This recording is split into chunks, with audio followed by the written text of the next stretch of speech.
Praise the Lord. ஆண்டவராகிய இயேசு கிறிஸ்துவின் இனிய நாமத்தினாலே இந்த நாளிலே கர்த்தருடைய வார்த்தை சங்கீதம் 56 சங்கீதம் 8வது வசனம்.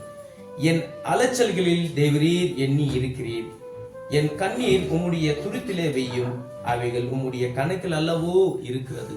பைபிள் அருமையா சொல்லுகிறது, உன் அலைச்சல்கள் கர்த்தர் பார்த்து கொண்டிருக்கிறார். உன் வாழ்க்கையில வேலையில அலைச்சல் இருக்கலாம், குடும்பத்திலும் அலைச்சல் இருக்கலாம். எங்க போனாலும் என் வாழ்க்கை அலைச்சல் காணப்பட்டு கொண்டிருக்கிறது.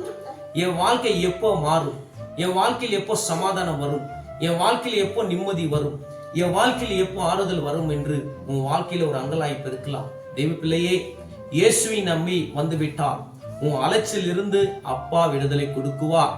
அவரால் கூடாத காரியம் ஒன்றுமே இல்லைங்க.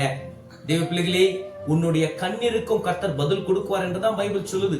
உன் கண்ணீர் எந்த இடத்துல விட வேண்டும் என்றால் மனிதர்கள் கிட்ட அல்ல. மனிதர்கள் கிட்ட போய் நீ கண்ணீரோடு சொன்னீங்கன்னாக்கா மனிதர்கள் என்ன செய்ய முடியும்?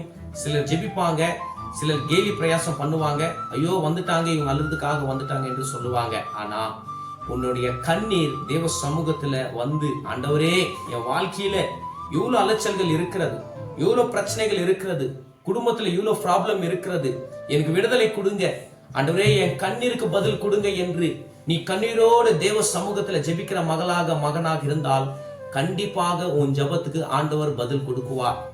கண்ணீரோடு ஜெபிக்கிறவனுக்கு கண்டிப்பாக உடனே பதில் கிடைக்கும். நீ உண்மையாகவே தேவ சமூகத்துல வந்து தேவன்கிட்ட வந்து, ஆண்டவரே என் கண்ணீருக்கு நீங்கள் பதில் கொடுங்க என்று அப்பாவுடைய நாமத்தை நீ சத்தத்தோடு நீ கூப்பிடும் போது ஆண்டவர் உன் ஜெபத்துக்கு பதில் கொடுத்து உன் எல்லா காரியத்திலிருந்து விடுதலை கொடுத்து அவர் உன் உயர்த்த அவர் வல்லவராய் இருக்கிறார். இன்னைக்கு வாங்க தேவ சமூகத்துல வந்து உக்காருங்க. உன் அலைச்சலுக்கு எல்லாவற்றுக்கும் ஆண்டவர் பதில் கொடுக்குவார் என்று பைபிள் சொல்கிறது. உன் கண்ணீருக்கு ஆண்டவர் பதில் கொடுக்குவார் என்று பைபிள் சொல்கிறது.